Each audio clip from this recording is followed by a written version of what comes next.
इतिहास हमें ये सिखाता है कि हम इतिहास से कुछ नहीं सीखते। आज का वीडियो है स्मॉल कैप्स पर।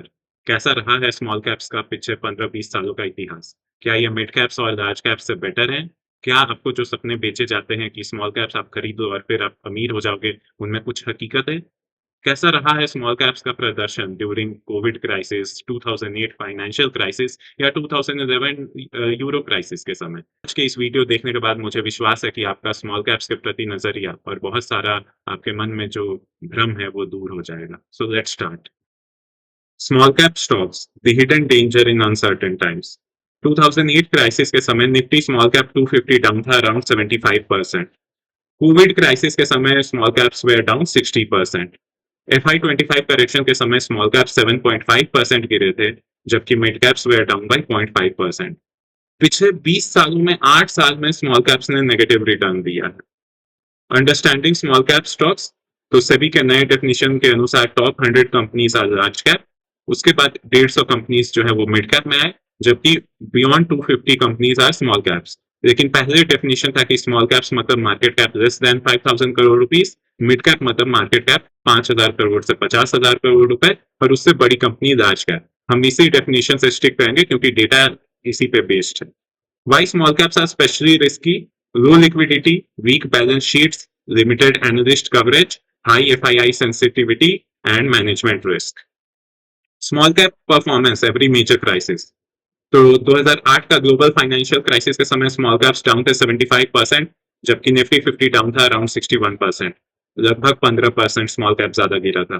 2011 से 13 यूरो डेब्ट क्राइसिस के समय स्मॉल कैप्स डाउन थे अराउंड 49%। निफ्टी 50 उस समय 28% डाउन था। फिर भी 21% स्मॉल कैप ज्यादा गिरा था। कोविड क्राइसिस के समय वैसे ही स्मॉल कैप्स अराउंड 22% ज्यादा गिरे थे, जबकि 2022 रेट हाइक साइकिल के समय स्मॉल कैप्स डाउन थे 35%, जबकि निफ्टी 50 उसका बस आधा। 2025 यूएस टैरिफ और ईरान कॉन्फ्लिक्ट के समय स्मॉल कैप्स लगभग दोगुना गिरा था निफ्टी 50 के। तो ये है रही है हालत स्मॉल कैप्स की। Drawdown comparison, small cap versus Nifty 50. You can have a look. Maximum drawdown देखने को मिला 75%। पिछले 20 सालों में 8 साल में नेगेटिव रिटर्न है, जबकि निफ्टी 50 का पिछले 35 साल में बस 9 साल नेगेटिव रिटर्न है। 2010 से 2020 के समय स्मॉल कैप्स ने 0% CAGR का ग्रोथ दिया है, मतलब कोई रिटर्न नहीं। उसी समय मिड कैप्स का रिटर्न अच्छा था।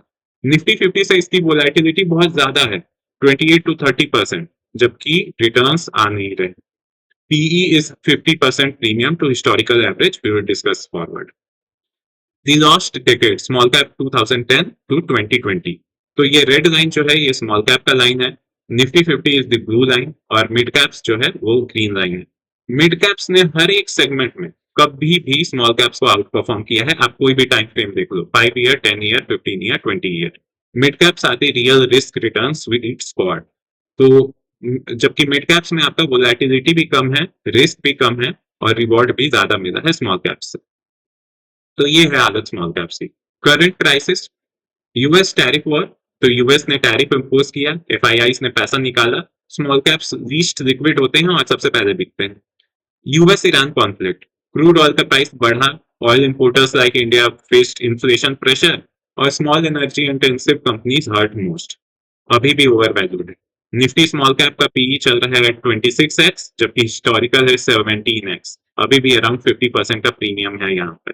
एफआईआई का मास एक्सोडस, अगर रिटेल एसआईपी स्लो होता है एफआईआई का सेलिंग प्रेशर के कारण, तो स्मॉल कैप्स में फर्दर सेलिंग प्रेशर आ सकता है। लिक्विडिटी रिस्क तो रहता ही है स्मॉल कैप में, और नमूरा ने निफ्टी के टारगेट्स को घटाए हैं फॉर दिसंबर 2026। स्मॉल कैप्स जो है वो 2 गुना घटे हैं लार्ज कैप से इस period. Why small caps crash harder, the science. सबसे पहला liquidity trap, weak balance sheets, तो स्मॉल कैप कंपनीज ज्यादा डेप्ट कैरी करती है कंपेयर टू अर्निंग्स, और जब इंटरेस्ट रेट राइज करते हैं या रेवेन्यू फॉल करता है तो हो सकता है वो डाउन टर्न को बर्दाश्त नहीं कर पाए। कोई एनालिस्ट का कवरेज नहीं, 5% से कम स्मॉल कैप स्टॉक्स को एनालिस्ट का कवरेज मिलता है। यहाँ पर हिडन रिस्क रहते हैं, accounting fraud, related party transaction, management misconduct, आपको पता नहीं चल पाएगा। FII and HNI exit first, तो जो ही मौका मिलता है, कोई मुश्किल समय आता है, सबसे पहले लोग यहाँ से पैसा निकालते हैं, खासकर स्मार्ट मनी। बीटा इफेक्ट, तो स्मॉल कैप्स का बीटा ज्यादा होता है। अगर निफ्टी फॉल कर रहा है 10% तो स्मॉल कैप्स अराउंड 1.5x गिरते हैं, मतलब 50 to 20%। कोई डिविडेंड प्रोटेक्शन नहीं। Which small cap sectors get hit worst during crisis? Small finance bank और एनबीएफसी का क्राइसिस एक्सट्रीम होता है, 60 to 80% साफ हो जाता है। आपको एग्जांपल दे दूं तो उत्कर्ष स्मॉल फाइनेंस बैंक और जीवन small finance bank.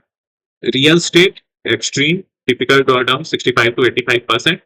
Chemical and speciality crisis is high, around 50 to 65%. So is for consumer discretionary. IT services में भी इम्पैक्ट बहुत हाई रहता है। फार्मा कंपनीज में इम्पैक्ट मॉडरेट रहता है, between 30 to 45%। FMCG is also moderate, जबकि पीएसयू स्मॉल कैप्स में वेरिएबल रहा है, between 30 to 55%। What is the rule of thumb? During any major market stress, small caps fall 1.5x to 2x more than the benchmark. Protect capital first. What should you do? Investor action plan. Focus करें quality large caps पर। Mid caps को selectively अगर आप चुन सकते हैं तो चुनें। Stick to diversified index fund.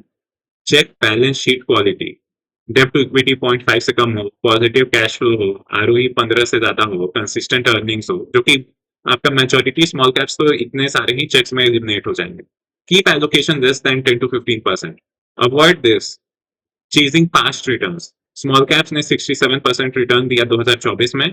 Yesterday's winners often become tomorrow's disaster, so don't FOMO into a peak. Investing based on tips. ज्यादातर स्मॉल कैप्स के बारे में आपको टिप्स और ये सब मिलेगा। आपको अमीर बनने के सपने दिखाए जाएंगे, जस्ट इग्नोर देम।